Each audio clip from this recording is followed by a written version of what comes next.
فإن تلاوة القرآن عمل صالح عظيم، وقد أثنى الله عز وجل على الذين يتلون كتابه فقال: إن الذين يتلون كتاب الله وأقاموا الصلاة وأنفقوا مما رزقناهم سرا وعلانية يرجون تجارة لن تبور ليوفيهم أجورهم ويزيدهم من فضله إنه غفور شكور.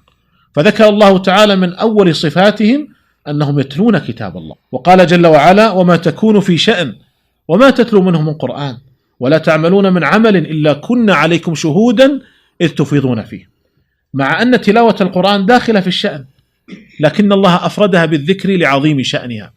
ويقول النبي صلى الله عليه وسلم: من قرأ حرفا من كتاب الله فله به حسنة والحسنة بعشر أمثالها. لا أقول ألف لام ميم حرف، ولكن ألف حرف ولام حرف وميم حرف.